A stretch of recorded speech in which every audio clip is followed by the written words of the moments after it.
Өдрийн мэнд төрийн үзэгчдээ соёл эрдэнэ хөтөлбөрийн шинэ дугаар эхлэж байна. Аливаа урлагийн бүхий л бүтээл бүр бидэнд аз жаргал, баяр баясгал бэлгэлдэг билээ.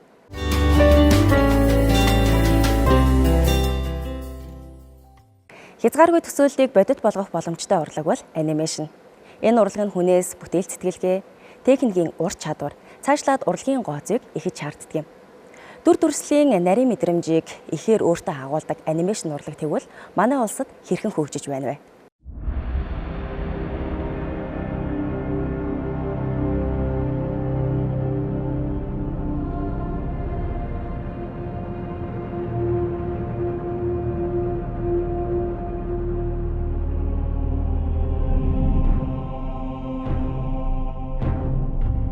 Ухаан түүгийн үлгэр.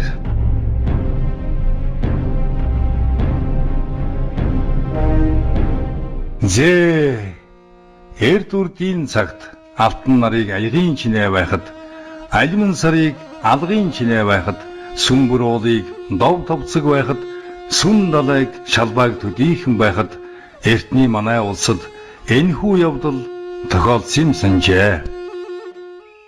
Урлаг үүсэн цагаас л энэ анимашны суурь тавигдсан гэж би хэлэх дуртай. Анимашн маань өөрөө Европ болон Америкт 1900-аад оны их үеэс үүсэж хөгжиж эхэлсэн гэж үздэг. Хайлс гэдэг зүйлийг анх анимашн ашиглаж гаргаж ирсэн байдаг, тийм ээ. Нэг кадраар нь араас нь тоглох юм бол дүрс хөдөлж байгаа юм шиг хөдөлгөөн харагдаж болдгийм байна гэдгийг анх олж нээгээд за тэгээ 1890-ад оны үед хүмүүс өөрсдөө бүр зөвхөн анимашн тоглох зорилттой зураглах төхөөрөмжт проектор энэ төрийг нийлүүлсэн юм шиг тийм төхөөрөмжүүдийг анх хийжсэн байгаа гэж үзэж байгаа. Тэгээд тэр нь өндөр хүчин чадлын гэрэл ч юм уу ямар нэгэн гэрлийн их усрын тусламжтайгаар хан руу ч юм уу цагаан скрин руу тусгахдаа тухайн анимашн маань хөдөлж харагддаг гэдгээрээ аюу онцлог болж исэн. Тэр үед тэгэхээр ерөөсө кино урлагийн суурийг анимашн анх тавьсан гэхэд ер нь хэлсдэггүй болж эхэлж идэг. За бүр тэрч бүхэл 1920-30-аад оны үед кино урлаг маань тэгээд зургийн аппарат тийм ээ хальс гэдгүүд нь үүсэж өгчөөл ахаал хар цагаанаар юутайгаа анимашнасаа төрүүлээл олон янзын жүжигчин найруулагч гэл ингээл кино гэдэг утгаараа хөгжил явж исэн. Тэр үед дахиад л анимашн маань кино урлагаас төрүүлсэнийг алхам хийсэн нь анхны өнгөт анимашнууд маань хийгдэж эхэлсэн. Бидний хамгийн сайн мэдих Цасангой бот олоотой байж тийм. Тэр бол ерөөсөө анхны өнгөт анимашн, дээрэс нь анхны бүрийн хэмжээний анимашн гэж явагдчихсан.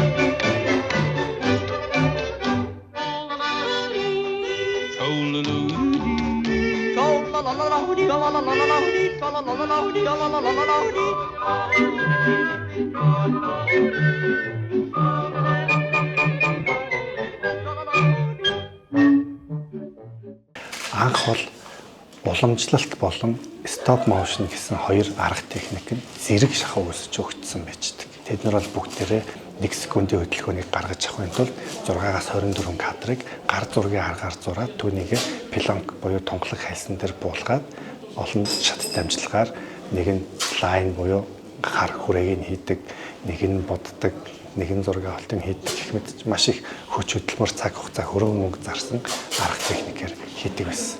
Давхар хөгжсөн стоп моушн анимашн болохоор тухайн орчин болон хүүхэлдэг бодит биетээр нь хүүхэлтэй маягаар хийгээд түүнийгээ камерын тусламжтайгаар бага хөдөлгөж хийдэг. За явандаа бүр стоп моушн хийх учраа олоод ирснийхаа дараа кинон дээр стоп моушныг хосолж ажиллуулж эхэлсэн гэдгээр онцлогтой. 1933 онд гарсан King Kong гэдэг алтартай бүтээл байж байгаа тийм ээ. Одоо хүртэл ремейкүүд нь буюу дахин эхнээс нь зохиолууд нь аваад хийгээл байж байгаа. Тэр бүтээл маань бүр дэлхийн ертөнцийг бүр тийм шоконд оруулсан гэж үздэг юм бэл. Тухайн киног үзчихсэн хүмүүс бүр айгаад шоконд ороод ухаан алдаж унаад энэ төр байсан гэдэг тийм баримтууд энэ төр байдаг байхгүй юу? So now, there's a Volkswagen big enough for just about everyone. The Volkswagen 411 four-door sedan. Компьютер үүснээс хойших хоёр янзын техник болох 2D анимашнууд бол ерөнхийдөө 1990-ад оноос хойшоогоо төлхөө хийгдэж эхэлсэн Disney маань албан ёсоор Аратныхаа Арслан гэдэг анимашныг компьютерийн тусламжтайгаар за яг хөө тэгсэн хэрнээ уламжлалт техникээр буюу нэг кадраар нь зурдаг аргаар хийж байгаа. За нөгөөх нь мөн 95 онд гарсан Pixar Animation Studio-ийн алдарт тоглоомын төвх. За энэ анимашн бол хамгийн гол онцлог нь 3D техникээр хийгдсэн хамгийн анхны бүрэн хэмжээний анимашн гэж үздэг.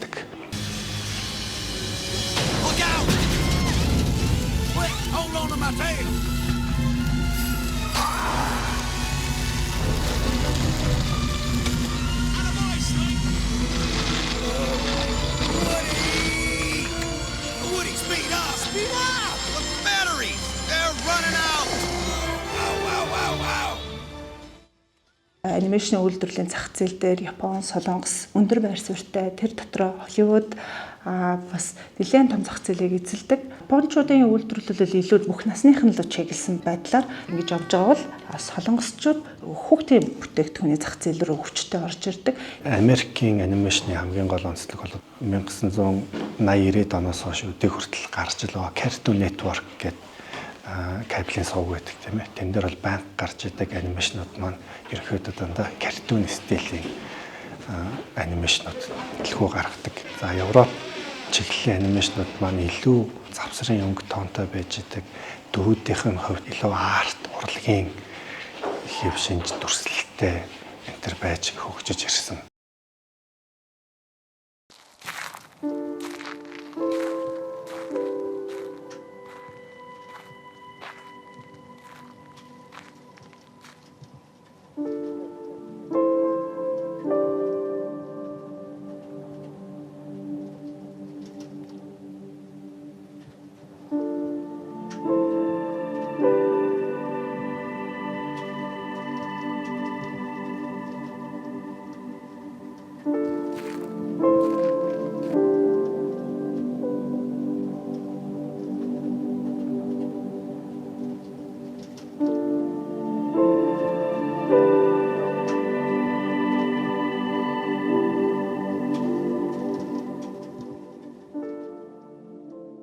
Монголын хувьд бол Монгол анимашны маань гол нөлөө бол энэ Орос болон Германы школ гэж ярьдаг тийм ээ.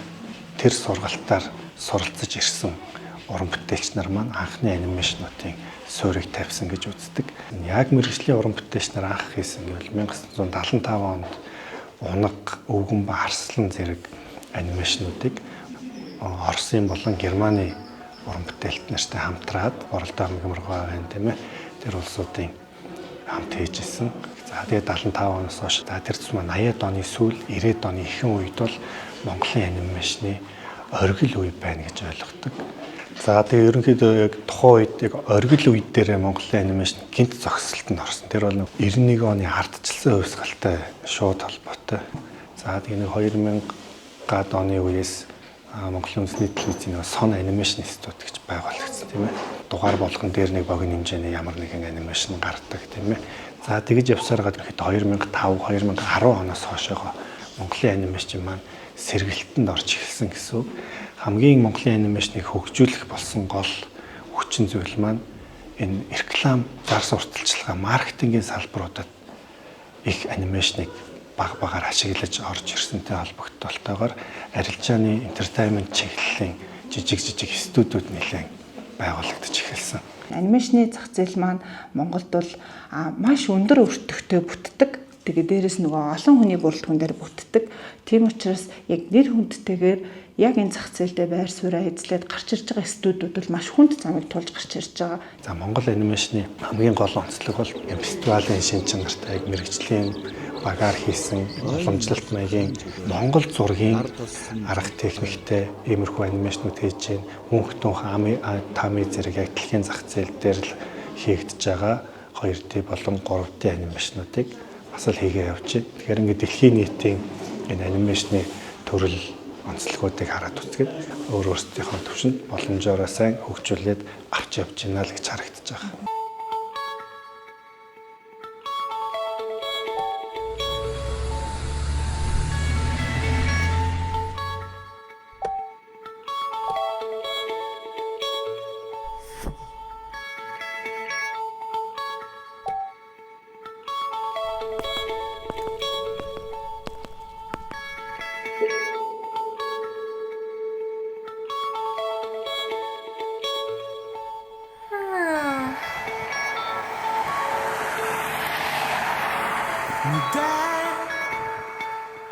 내게 곤지기롱 Today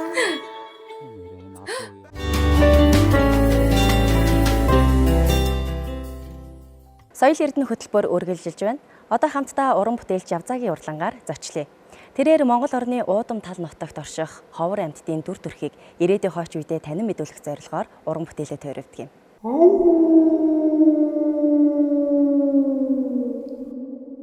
Би өөрөө үндсэн мэргэжил маань агнуур зүгч мэргэжилтэй. Би бол 2 сарын 1-ээс байгалийн түүхийн музейд ажиллаж хагаад одоо гавьяаныхаа амралтанд гарсан. Тэгээд ер нь бол Монголд бол одоо чихмлийн студ гэж юм зүйлөл ерөөс огт байхгүй. Тэгээ өөрийнхөө одоо нөхрийн шавь нартай хамтар дагсад дэрмийн студ гэдэг одоо сайхан одоо нэгсэндээ урлангаа нээсэн.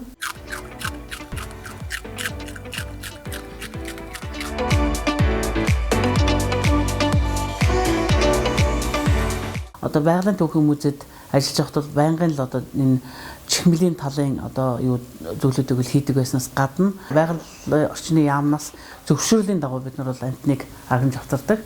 Тэгэж агнж авчирсан амьтнаа бол стандартын дагуу одоо сайхан чихмэл хийгээд бэлтгэж өгдөг байсан. Энэ чинь бол ерөөсөө харахад яг зүгээр ингээ өстэй ноостой харагдаад байгаа баримл байхгүй. Гол нь таксодерми гэдэг нэгсэндээ арьсан урлаг гэсэн үг байхгүй. Дэлхийн маш олон орнуудад энэ таксодермийн одоо том одоо студиуд байна. Жишээлбэл Америк нэгдсэн улсад байна, Германд байна, Австрид байна, Австралид байна, Оросд байна. Маш олон газрууд байна. Тэгээ тэрийг яасан гэхээр зэрэг би бол Америкт нэг жил 8 сар явж дадлага хийсэн. Пол Раймер гэдэг одоо миний багш. Дараагийнх нь Оросын нэг чихмлийн студ лабораториуд. Манай тэр Америк нэгдсэн улсад байгаа Пол Раймер гэдэг багш бол хэлж илээ. Ер нь сүүлийн үед хараад байхад музейнүүд зарим нэгэн музейнүүд дотроос шатаад байгаамаа. Тэр нь юутай холбоотой гэхээр зэрэг нөгөө цагаан хөөсөн зэрэг дотор нь хийсэнс болоод гадна талаас нь нөгөө витриний гэрлээр шараад тэгээ хөөсөн зэрэг дотор ингээд нэг энерги хөрөмтлүүлдэг, халууна хадгалдаг. Тэгээд хоёр халуун хоорондоо нийлээд тийм музей шатах тийм тохиолдлууд гарч ирсэн учраас танаа хийж байгаа технологи бол маш их одоо удаан хугацаанд хадгалах боломжтой зөв технологи шүү гэж хэлж байна лээ. Би бол ямар технологиг одоо сүүлийн үед гаргаад байгаа гэхээр зэрэг энэ өндөр өстэй газрууд байна шүү дээ. Эндээс нь ингэж нээлт хийгээл тэгээд хоёр тал нь болгочих гэсэн үг байхгүй. Яг тийм байдлаар хийж байгаа учраас энэ маань ерөөсө битүү харагдаад байгаа байхгүй. Ямар ч тийм ойдлого.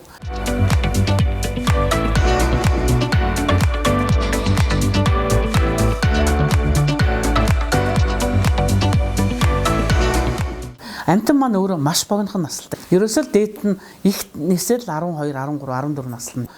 Мэрэгчд амьтад бол бүр 1 жилийн настай байдаг. Тэгэхээр эдгээр амьтдыг хүнд үзүүлэхийн тулд бид нар яах ёстой вэ гэхээр зэрэг тухайн амьтныг агнж байгаа. Агнахтаа бид нар хуулийнхаа дагуу агнана. Агнж авчирсныхаа дараагаар яг цэвэр стандартын дагуу боловсруулалтыг хийгээд одоо хүмүүст үзүүлж байгаа гэж ойлгож байна. Ерөнхийдөө бол миний эргэн тойронд байгаа ихэнх амьтад бол орон нутгаас ирсэн зөвшөөрөлттэй амьтдын чихмэл байгаа. Тэр аргал бол Увс аймгийн Сагил сумнаас бол бид нар агнж авчирсан. Тэгээд дээрэс нь өвөл агнсан учраас энэ өснөөс нь ингээд нөгөө шаазгаа юу гэж ярьдаг штэ. Аргал гэж одоо хөдөөний анчид гөрөөчд ярьдаг. Тэгэхээр энэ яг шаазгаа шиг байхгүй юу? Алаг маш гоё тийм нуруугаараа юм цагаан цайвар дүү энэгээр юм бор шаргал өнгөтэй. Ер нь манай Төв Азийн одоо аргал дотроос хамгийн том нь хамгийн гоё нь гэж хүмүүс л ярьдаг шүү дээ. Шинэ музей одоо энэхүү ойрхон байгуулагдах гэж байна шүү дээ. 2027 он гэхэд байгалийн түүхийн музей гэж ашиглалтанд оруулна гэж байгаа шүү дээ. Тэгээ байгалийн түүхийн музейд ийм гоё юу хийж өгсөн. Сүрлэг гоё аргал очихоор л байгаа үстэй.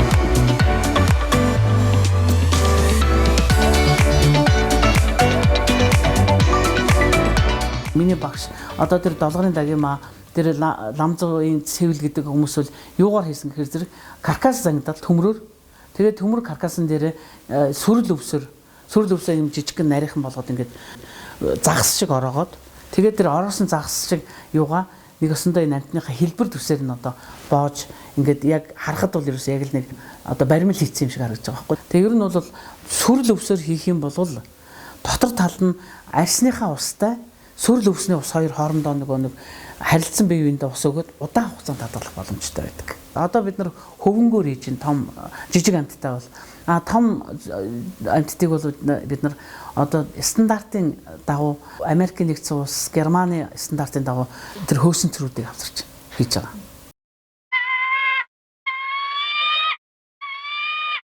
Одоо энэ амьтдын чинь нүдийг л одоо ингэж хиймлэр хийгээд тэрийгээ тэгээд амьтныхаа өөрийнх нь нүдэнд нь тохируулаад буддаг байхгүй.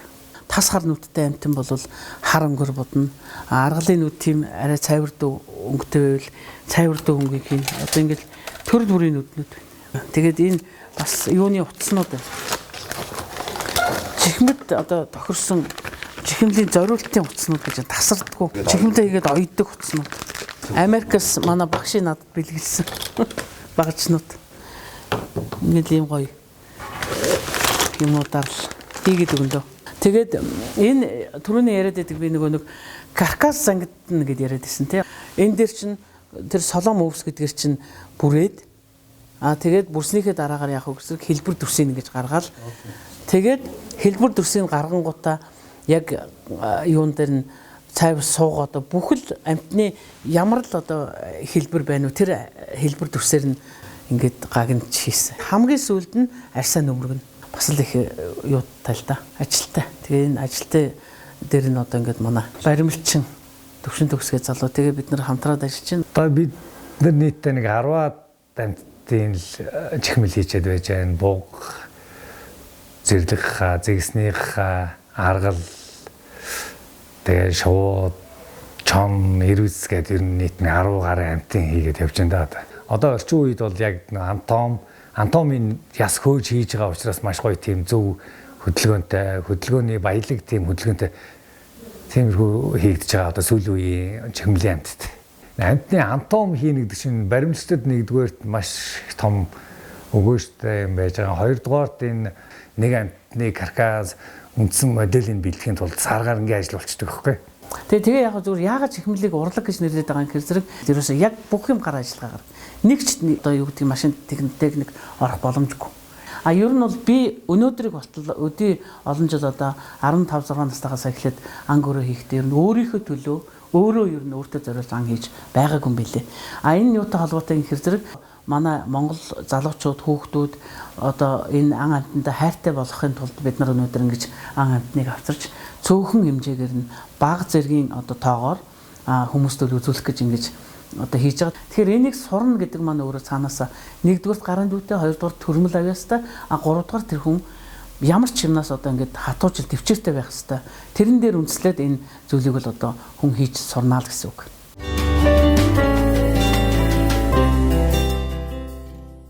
Соёл эрдэнэ хөтөлбөр маань зочны ярилцлагаар үргэлжилж байна. За Оросын албаны улсын Бурайд улсын ардын жүжигчин Намхайн Мөнх цул иржээ. Танд өчигмийн төргийн урилга хүлээн авч хүрэлцэн ирсэнд баярлалаа.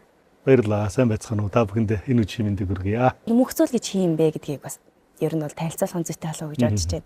Ер нь Оросын албаны улсын яг тэр Бурайд улсад Монгол улсаас яг урилгаар очиж тийм ээ анхлан ингэж уран бүтээлээ тойрож эхэлсэн уран бүтээлчд бас цөөхөн байдаг болов уу? Тэг ер нь цөөхөн л доо. Миний багшийн хүсэлт байсан л да. Манай багш өөрөө Бурайд хүн. Өөрийнхөө Бурайдын дүүрэн театрт дуулна гэсэн тийм зорилготой байгаад тэгээд чадаагүй. Тэгээд багш маань хэлдэг байсан. Миний шавнараас очиж дуулах ёстой гэд. Тэгээд тэр үрийг надад өгөөч. Бурайдын театрт 2004 оноос хойш ажиллаж эхэлсэн. Тэгээд очиход бол тэгээд хэлний бэрхшээл орс хэлтэй. Бас юу болох бол санаа зовсон янз бүрийн асуудал байсан гэхдээ тэгээд одоо ингээд 21 жил өнгөрчихжээ. Таас дашмагшийнхаа талаар зэлгэж. Тийм манай багш бол манай урлагийнхан бол бүгд мэднэ л дээ. Тэгээд өөрөө бол Ленинградын консерваторид сурж байгаад манай одоо нэрт зураач Бунгаас хөхтэй танилцаад тэгээд Монгол улс дээрээд дуулах хэлмийн ур чадрыг тийм заасан ийм сайхан хүн байдаг. Гэсэн бид нарыг яг л өөрсдөө хөгжийг ингэж сургаж төгсгсөн. Одоо хүртэл тэнд нэг баярлж байдаг. Их сайхан хүн байд юм аа.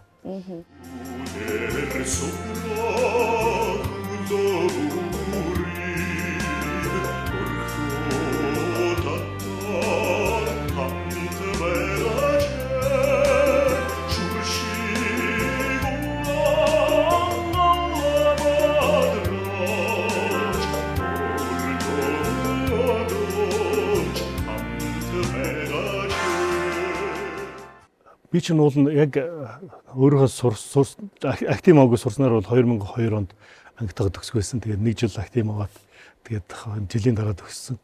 Сургуулиуд төгсөөгүй гэсэн сайн дураар би Дөрөвхөн театрт ороод явдаг байсан. Тухайн үед Эрдэнэт гавьяад захирал байсан. Тэгээд навч зөвшөөрсөн. Би тэгээд сургуулиуд төгсөөжсэн сайн дураараа хоортой явдаг байсан. Тэгээд би бараг хагас жил хагас ажилласан. Тэрнийхээ хүчинд очоод шууд том дөрөө дуулдахад бас их төхөмтэй. Тэгээд жүжиглэх чадвар дээрээ ч юм уу аюу төхөмтэй байсан. Аюу гой сууртай. Тэгээд Бродын театрт очсон. Тэр оюутан байхасаа эхлээд олон улсын тэмцээнд оролцож эхэлсэн үү? Банд өгш урданд би бас орж ирсэн. 3 дугаар эзэлж ирсэн. Тэрний дараа хоошоо яваад Бродын нэр дуучин, ардын жүжигчин Ким Бадарстай уралдаан байсан. Дугур дашийн уралдаан байсан. Бадан Балдковын уралдаан байсан.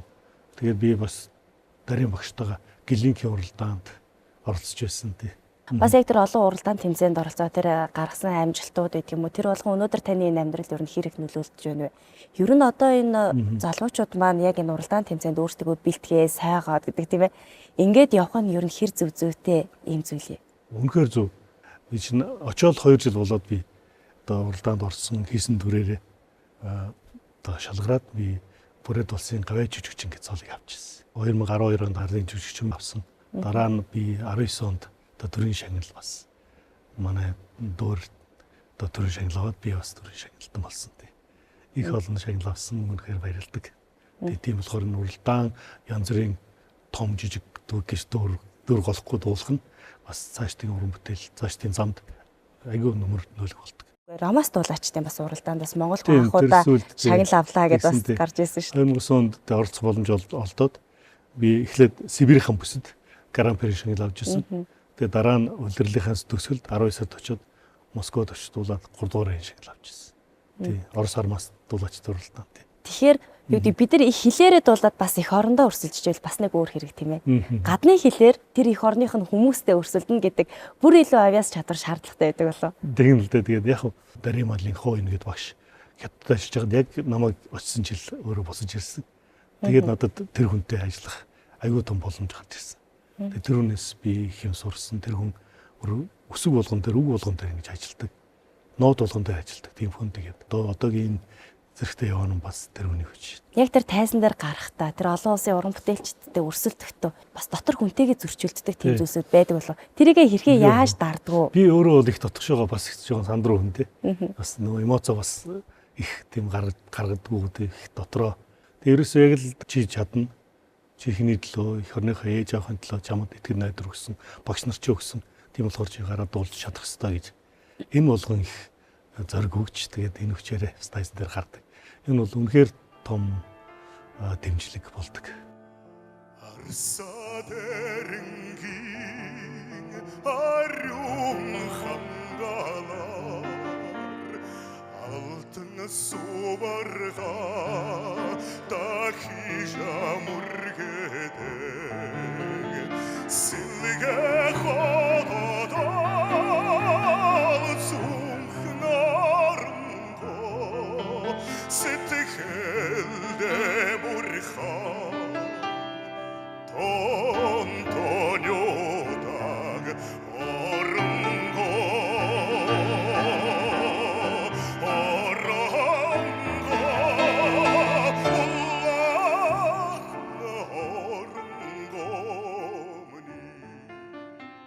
Манай Монголын дөөрөжгийн Эрдмийн театр, за Бродын дөөрөжгийн Эрдмийн театр хоёрын хоорондын ялгааг нь таваас хэлээч. Ерөөсө сургууль те школ бүх юм адилхан.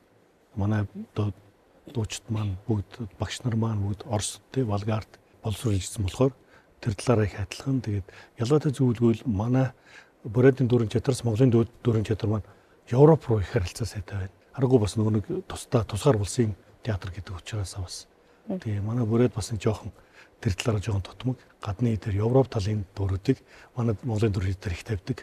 А бид нар болохоор их Орос тал руугаа. Тийм ялгаатай. Тэгээд дуучид миний бүгд адилхан. Миний их бодож явдаг зүйл байсан. Урд нь одоо зөвл социализмын үед ч юм уу те манай их том дуучид бол банк бие нэрээс очилж гэр орнд нь ч гэсэн зочилж тэгээд банк харилцсан тэгж бид нэрээ тоглож ингэж ирсэн.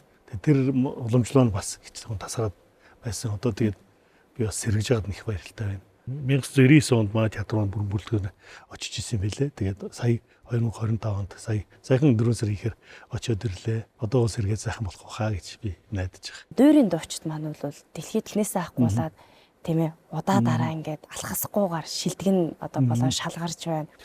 Үүнийгээ дагаад эх орныхоо нэрийг гаргах, үүнийгээ дагаа Монголын уран бүтээлчдийн чадал чансааг тэр дуу хоолойны цаараа ямар юм гайхамшигтай, ямар өндөр түвшинд яваа юм бэ? Ямар чадвартай хүмүүстэй юм бэ гэдгийг бас ингэж танин мэдээлж байгаа шүү дээ. Тэгэлгүй яах вэ? Тэр бол нэг сонсох бүрд тэгээд хүн болгон хэлдэг. Танаа Монгол, танаа баритон, амар төвшин, Ариун Баатар, Бадрал тэнд дуулж чинь ямар гоё юм бэ гэхээр үнэхээр бахарх сэтгэл төрдөг. Би бодгийн дөөрийн дуулах урлаг, ер нь ухааны урлаг юм болов. 3-4 цаг дуулахад хүн ухаан зарж хоолоогоо зогсолж нэг хуваарлаж дуулахгүй бол бас тэр дуурыг давж орж гарч чадахгүй. Тэгээд одоо бас туршлага их хэрэгтэй. Маш олон талын мэдрэмж дор шаарддаг шүү дээ, тийм ээ. Дөрөв дуучин гэдэг чинь тэгээд тэр жүжиглэхийн хажуугаар хөгжмөөс хойш алдахгүй явах хэрэгтэй. Тэр хоор бүх юмтай харьцах хэрэгтэй. Их тийм цогцсон том урлаг л да. Үнээр сонгодог гэдэг нэрэндээ үнэхээр таасан тийм сайхан урлаг. Тийм. Нөгөө талаасаас оюуны маш их юм хүнд одоо зүйлийг өөртөө авч идэг юм болов. Өөрийгөө хамгийн их ингэ шатааж ээж тухайн тэр одоо дүрийг бүтээлээ гэж бодож байсан ямар дүрээ ямар дүр байдаг вэ? Германы хөгжим зохиолч Вагнерийн бүтээл одоо нисдэг галант хүн гэсэн тийм дүр манай театрт тавьсан. Тэгээ Вагнерийн бүтээл бол үнэхээр хүнд үнэхээр гоё. Жүжиглээд ах юм байхгүй мөртлөө сэтгүүгээрээ тэр дуулалтаараа юм өөрийнхөө занчнаа гаргах хэрэгтэй тийм хүнд дүр байсан. Тэгээд энийг бол нэлээд юм болж иж бас бүтээж байсан тий. Тэгээ бас дараа жил нь одоо Белорусын их театрт дуулах боломж гарсан. Тэгээд яг дуулаад театрт ирээд дараах юм бүлгээ дуулах гэсэн миний хоолой гарахгүйсэн. Бүр тэгээд хоолой байхгүй болсноо бүр мэдэхгүй яваад байсан. Тэгээд тэгж их одоо энерги юу гаргаж тэгээд нэг 7 хоносны дараа ингэж хоолой гарч ирсэн. Уяана ингээд бүр ингээ хоолойг болчих юм шүү дээ гэсэн. Тэгээд жоохон насгүй уншаад тэгээд 7 хононы дараа ингэж буцаад тэгэхээр бас хүн өөрөө мэдэхгүй тэгж их юм гаргасан тийм байдгийн байлээ бас байна. Тэгэхээр тэр их одоо энерги гарч иж байгаа. Тэр их одоо хөдөлмөр бол яг тухайн дээр цаг мөчтэй бол мэдрэгдэхгүй. Дараа нь ингэж одоо би нэг ясандаа жоохон тайвшраад ихэлсний дараа л одоо илэрч гарч ирж байна. Өөрөө яг нөгөө нэг яг тэр хүний нутагт тэгээд бас ч хичээсэн л баг л та. Тэгээд дуулаад л хамгийн юм гаргаад л. Нэг дуур тавигдлаа гэхэд багтаа одоо цаг гарan байгаад байгаа тийм ээ. Цаг гарan. Гарын дуур чинь 3-4 цаг явна. Тэ дуулах юмас шалтгаална. Тэгэхээр тэрийг бас цээжлэн тогтооно гэдэг чинь бас маш хүнд. Тийм. Би ер нь тийм одоо дүр үгийн сурахта айгуу сон телевизээр хасаад тэг янз бүрийн үзээд мэдээж сонсоод тэрэндээ нуудаа хажуудаа тавьчаад тэг ингээд цээжилдэг. Их тийм яг ганцаараа ингээд тусгай өрөө мөрөө суугаад би юм сэжилж чадахгүй. Ер нь хүмүүс хажууд нь тэгээд ингээд симэрхэн ингээд уншаад тэгээд юм цээжилдэг. Тэр нэг өөртөө бий болгоцолтыг арга байгаа юм л та тий. За чи бас нэг хичээсэн байх шүү гэдэг тэр нэг урмыг өөртөө хэлж ийсэн үе гээл ямар үе вэ? Тийм одоо тэр 12 онд юу би өөрийнхөө бие даасан тоглолт хийгээд тэрэн дээр надаа бүрээд улсын ардын жүжигчин гэдэг цолыг өгчээсэн. Тэгтэл би бас бодож ирсэн юм. Би бас багштай их баярлж байна. Би энэ дими ирээгүй хүн байна. Ирсэн болсон байна. Багшийн зөвлөгөө манай багш нь ямар ухаантай ямар холыг харсан байна вэ гэд. Тэр үед л би их баярлж ирсэн тий. Цагийг нь олж тий. Цаг үед нь хүнийг бас урамшуулж шагнуул өөртөө итгэлийн их төрүүлж өгд юм болов уу гэж. Намайг хойно дуучин болоод байж хат 60 сайхан гой. Дарлын жишин 60 сайхан гоёг ирж таарсан тэгээд надаа их гоё урам өгчээсэн. Энэ хөөстө мундаг байна. Сайхан дуулж байна. Энийг л жүжигчин гэдэг чинь л ингэж явах хэвээр. Гол нь бие сайхан цэгцтэй. Хоолоо хамж явах хэвээр. Тэгээд өөрөө зан чанараа их сайхан авч явах хэвээр. Олон найз нөхдөд байх хэвээр гэж их зөвлөж ирсэн тий. Тэгээд тэр зөвлөгөөгөрчсөн би бас явахыг боддог. Хэдий тэнд танд ингээ хүлээлгэсэн өөрийг тэр ихтгэл сэтгэлийн дагаад ингээ тэнд бас уран бүтээлээ тойрваад тийм ээ. Ингээ байж байгаа болооч нутаг орноо ер нь хэрэг санах юм бэ? Анх очиод бол яг ажиллаж байсан юм. Ер нь тэгээд амралтынхаа 100-д ирээд нэг сайхан амарч албацдаг байсан. Нэг тийм эри гэсэн бодол байдгүй тэндэл байдаг байсан. Тэгээд сүүлийн одоо нэг 10 жилийн өмнөөс л ер нь тэгэл. Ер нь Монгол руу гал гээл. Энд ч гэсэн тэгээд 15 оноос хойш дуур дуулах, концертын дуулах боломжууд их нэгдэж ирсэн. Тэгээд тийм болохоор бас тэр болныг алдлахгүй. Тэгээд ажлаас өсүүлээд ирж оролцдог. Монголд ер нь бол яг нэг л тоглолт хийсэн тий та? би одоо манай ангийн уянгатайгаа анх энд концерт өгсөн, хамтарсан концерт. Энэ жилдээ ч юм уу дараа жилдээ сайхан Дөрвөн театр тийм үү сайхан өөрийнхөө тайлан тоглолтыг бас хийх тийм зорилго байгаа. Тэгээд тэрийг зэр зорилгоо гүйцэнэ тэгээд. Зя баярлалаа. Цэхэр дэлгэцээр бас үзэгч төмөндөө өөрийнхөө уран бүтээлийн дээжийг бас өргөн барихаар ирсэн. Ямар уран бүтээлийн өнөөдөр хоёлоо хөргөх гэлээ. Манай бас залуу дуучин хөгжмөн зохиолч одоо Бурятын Дулмаа Сунрапова гэдэг бүсгүй байдаг. Энэ хүний энэ бүсгийн аялгау бичсэн. Манай Монголын одоо яруу найрагч Хинтим Батхүү гэж ах байдаг. Энэ хүний үгийг бичсэн Бурайд Монгол орн гэж сайхан дүг бас үзэгчтэй өргөн барья гэж бас бодож байна. За таныг тайсан өрч байна. За.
Дэлхийн сонгодог урлагт уянгат их шиг уран нарийн мэдрэмжийн илэрхийлэл болсон хөгжмийн зэмсэг бол арф хөгжим. Тэгвэл арф хөгжим нь Монголын урлагийн тайзнаа хэрхэн цуур атаж, цаашлаад орчин цагийн хөгжмийн урлагт ямар үүрэг гүйцэтгэдэг вэ гэдэг талаарх мэдээллийг хүргэж байна.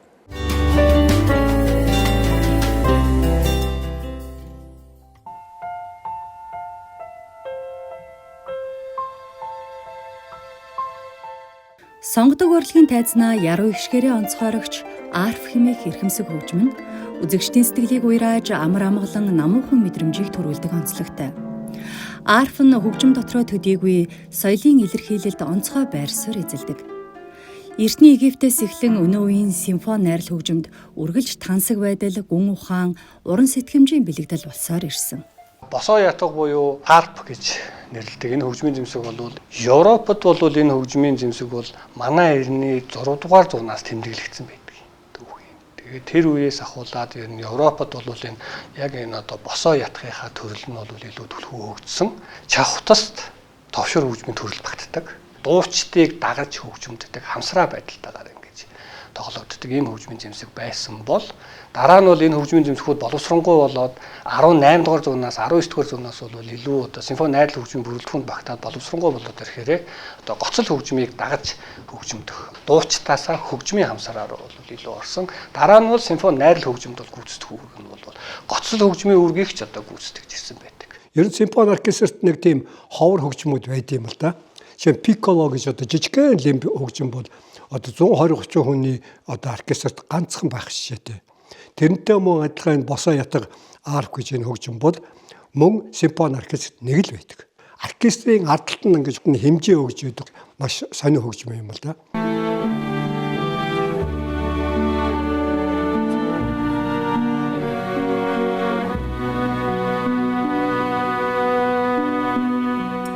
Орчин цагийн арф нь 47 чавтастай, 7 гишгүүртэй бөгөөд хөг болон өнгөний өөрчлөлтийг уран нарийн илэрхийлэх боломжтой юм. Энэхүү хөгжмийг эзэмшихийн тулд хөгжимчний гарын хурд уран нарийн техниктэй шууд холбогддог.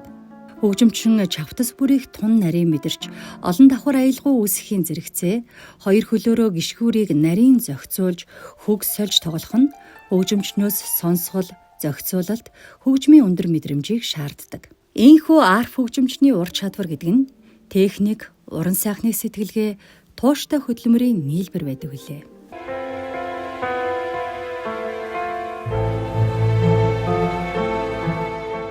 Таван октавын ийм бүтцтэй ийм хөгжмийн зэмсгэлтэй. Тэгээ энэ хөгжмийн зэмсгэлээр бол олон янзын техникээр бол тоглох боломжтой. Гэхдээ тэн дундаа бол илүү хамсраа, глиссанда буюу гулсуулан тоглох арпежио гэх мэт ийм одоо цуварч ингэж тоглож байгаа ийм хөгжмийн бүтээлүүдийг илүү одоо тоглодог. Тэгээд доод регистр, дунд регистр, дээд регистр гэдгээс хамаарат бол энэ дууралт нь бол арай өөр дууралтуудыг үүсгэждэг. Доод регистр буюу доод бүдүүн чавхцууд дээр бол арай сул бүдэг ийм аваа гаргадаг бол яг дундлын регистр дээр бол хамгийн тунгалаг, цэвэр, гоё, өргөн одоо дууралттай ийм одоо их шүүдийг гаргана. Их дээдлийн нарийн дээд регистрт бол аяархан сул болоод тэгээд ийм цуурай бахта тийм их шүүдийг гаргадаг ийм онцлогтой. Арфн дээр одоо зохиол бүтээгээгүй хөгжмийн зохиолч бол ховор. Ер нь гэхдээ энэ хөгжим бол балет дуур хоёртод бол маш ихээр илэгддэг. Жишээ нь одоо Шахерезада гэдэг одоо балет дээр бол одоо далайн давлгааг л одоо тэр арфн дээр одоо илэрхийлсэн байж байдаг.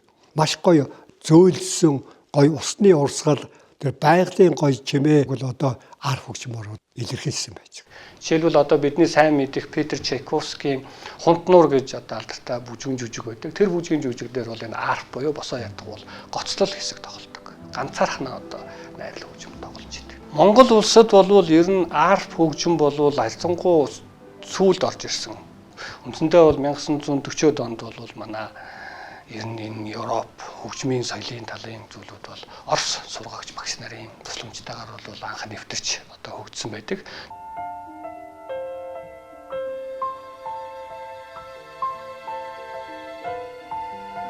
Ийхүү өнөө цагт Монголд энэ гайхамшигт хөгжмийг эзэмших, цааш түгээн дэлгэрүүлэх залгамж халаа өнөөдөр тун ховорджээ. Анхлан Ахмад уран бүтээлч Чинбат Түмэн сайхан зэрэг хөгжимчид арф хөгжмийг Монголдо гიშгэлүүлж байсан бол одоогоор Дуур бүжгийн Эрдмийн театрын гоцлол хөгжимчин Туул, Улсын филармоны симфони найрал хөгжмийн хөгжимчин Инхма зэрэг хуруу дарам цөөн хөгжимчид байгаа юм. Тэгэхээр энэ хөгжмөнд өөрөө их ховор хөгжим, тэгээд тэрэн дээр сурч байгаа хүмүүс нас их ховор. Гэхдээ улсаас ердөө бас нэг бодлого баримтлаад Монголдо сурах болцоотой. Манай Инхма багш бол Уралын консерваторид төгссөн маш өндөр боловсралтай арф хөгжимчин. Тэр хүн бол одоо сурах бүрэн болцоотой хүн байж байгаа. Дуурийн театрт нэг одоо Улсын филармонд нэг хөгжим мужигт нэг 2-3-ыг л одоо ингээд гаргачих юм бол хөгжимчин гаргачих юм бол манай улсын хэрэгцээг бүрэн хангана л гэсэн үг.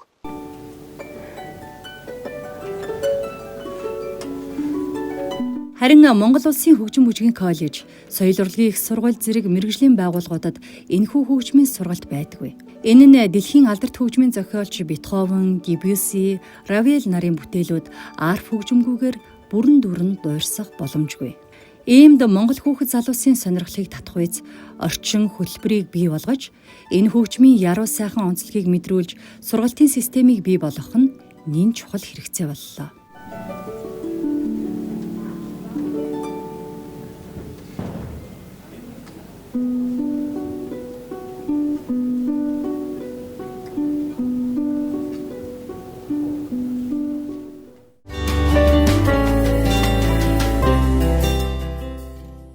Хэл бол салхи, бичиг бол мөр хэмээн хэлсэн байдаг. Ингээд үзэгч та бүхэндээ Болор Эрдэнэ дурлал өгүүлгийг судлаачийн тайлбартай болоод өгүүлэгчийн уран унснаар хүргэж байна.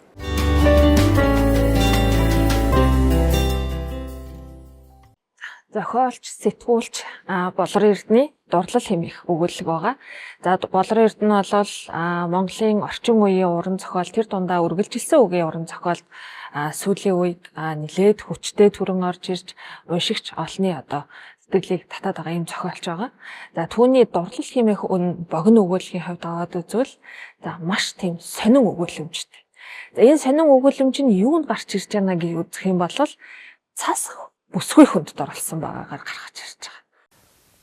Цас хүнд дурлжээ. Хизээч тийм юм байж таарахгүй. Гэхдээ л дурлсан да. Годомжны гэрлийн төмөр бөрхүүл салхинд савлсан 3 дугаар сар. Үдэш орой. Өнөөх бүсгүй цонхон дээрээ, цонхны цаана будрах цас. Бүсгүйнүүд хөгжилтэй. Тэр инээмсэглэн будрах цасыг ажина. Бүр ширхэг бүрийг алдалгүй харахыг хичээнэ. Тийм баяртай инээмсэглэл гэрэлтсэн харц. Яг тэндээсээ битгий холдоосоо. Намайг гайхан бишрээсэ гэж цас бодлоо. Тэгээд цас яг л дурлаж үзээгүй залуу хүн шиг аашилж, өөрийн чаддаг бүхнээ бүсгүйд гайхуулахаар шийдлээ. Өөрийгөө улам бишрүүлж, улам алмайруулах гэсэн тэнэг хүсэл цасыг эзэмтэн. Яг энэ хэсгээс аваад үзэх юм бол цасыг хүнд дурлаж байгаагаар гаргаж өгсөн нь сонирн байна. Өгүүлгийн хувьд нийтэд нь аваад үзэх юм бол маш энгийн, ойлгомжтой бичигдсэн боловч дүр дүрслэл, илэрхийллийн хувьд ийм сонин содон дүрслэлүүд ихтэй. Мэдээч хэрэг одоо юу гэдгийг маш олон зохиолчид, уран бүтээлчид хайрын тухай, дурлалын тухай уран бүтээлийг маш ихээр тойрвж байдаг. Гэхдээ яг энэ Болор Эрдэнэ зохиолч шиг цасыг эрэгтэй хүнтэй ингэж одоо дүүцүүлж цасыг эрэгтэй хүнтэй адилтгаж өгч ингэж бичсэн, зөөрлөж бичсэн зохиол бол тийм ч олон байхгүй. Тэгээ энэ нь бол энэ зохиолын нэг онцлог гэж харагдаж байгаа. Зөөлөн бодрох цас төдөлгүй том томоор малгайлан орж эхэллээ. Бүсгүй салхивчаар цээжээ гаргаж, хөөхөн цагаан хуруунуудаараа цасыг тослоо. Цас онгирч хөөрсөндөө хамгийн том, хамгийн ганган ширхэхгүйдээ бүсгүйн алган дээр буулгалаа. Харамсалтай нь тэд бүсгүйг харж амжаагүй байхад хайлан алга болно. Тэр бүсгүй өөрийг хайлуулж чадах шидтэйг цас ингэж мэдлээ. Цас өөрийнхөө сул доройг нуухаар шийдлээ. Малгайлан орж байсан цас гинт эмх цэгцгүй, зүг чиггүй бужигнаж ууралсан нөхөр шиг тал талаасаа хуйсганлаа. За цас өөрийгөө одоо маш сайхан, маш гоёмсог гэдгээ бол мэдэрдэг. Гэхдээ тэр бүсгүйд ингэж харагдахын тулд өөрийгөө харуулахын тулд маш их хичээж байгаа. Тэгээ ингэж их хичээж байхад нь бол бүсгүй цасыг алган дээрээ ингэж тосож авд. За алган дээрээ тосож авахт нь бол цас ингэ хайлж. Тэгээ энд хэсэг дүрслэл юуг өгүүлж байна гэхээр зохиолчийн гаргаж ирсэн нэг зүйл нь юу гэхээр ямар ч эр хүнийг тийм ээ эрэгтэй хүнийг эмэгтэй хүнийг тэр уян зөөлн мөн чанар зан чанар гэдэг бол хайлуулж зөөлөж байдаг энэ өөрөө амьдралын нэг тийм бичигдээгүй хууль тийм ээ. За энэ бас сайхан зүйл нь байдгаа гэдгийг илэрхийлж өгч байгаа. Төдөлгүй өнөөх цас бужигнсан шуурга болон хувирлаа. Энэ үед бүсгүйн нүүрэн дээрх инээмсэглэл аажимхан алга болж хардсантах гэрэл нь хэрхэн бүххийг цас мэдгч завгүй хүүгэн. Хөөрсөөр шуурсаар. Цас өөрийнхөө сүр хүчийг багтан гайхна. Эмх цэгцгүй энэ үйлдэлээсээ болоод сүүлдээ өөрөө ч бүсгүйг олж харахаа боллоо. Гэнт тэр өнөөх цонх руу харлаа. Бүсгүй алга. За ингээд хуйсганаж маш их өөрийгөө харуулахыг хичээсэн боловч бүсгүй одоо хардаггүй. Яагаад вэ гэвэл тэр цас өөрийгөө харуулах гэж хит их хичээснээсээ болоод бүсгүйгч өөрөө анзаархаа болт. Энэ өөрөө хүний ямар зан чанарыг илтгэж байна гэхээр хитрхи одоо өөртөө хайртай байгаа, хитрхи өөрийгөө хайрлаж байгаа. Энэ нь буцаагаад хит бардам зан, хит өөрийгөө одоо юу гэдгийг тийм ээ дахин шүтж байгаа энэ байдал нь бол нэг тийм алдаа байдгиймаа гэдгийг бас зохиолч маш одоо гяхаа гаргаж өгсөн гэж хэлж байна. Цонхонд хөшиг татжээ. Тэр яаж ч хичээгээд цонхыг нэвтлэн орж чадсангүй. Намайг хараач. Цас хамгийн том, хамгийн ганган ширхгүй дээрээ бүсгүйн цонхыг инхүү балбана.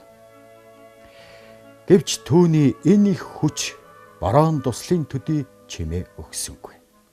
Шүнжин бүсгүйн цонхыг балбсан цас өглөөн нь ядарч тамирцсандаа талаар нэг тарж газарт нэвсийн унлаа. Бүсгүйг дахин нэг харгасан гэсэн гордлогч тасарчээ.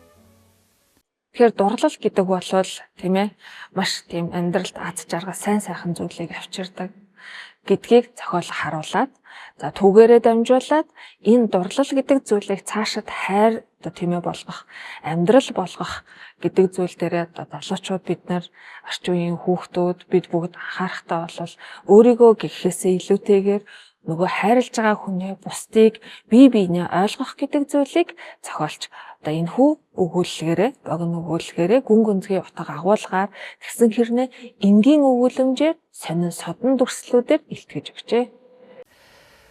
Нар ялбсан хаврын цэлмэг өглөөний туяаг согттлоо ууж хөлчүүргсэн цас үдийн алдад бялбгансан саарл юм болсон байлаа.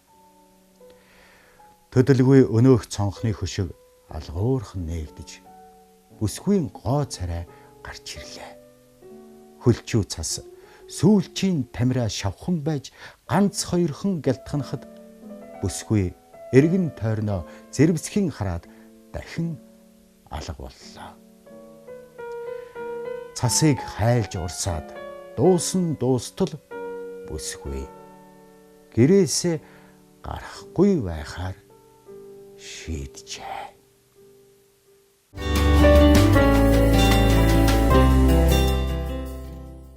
Урлаг гоо зүй танин мэдхүйн соёл эрдэнэ хөтөлбөртэй хамт байсан үзэгч та бүхэндээ баярлалаа. Шинэ дугаараар иргэн уулзтлаа. Түр баяртай үзэгчтэй.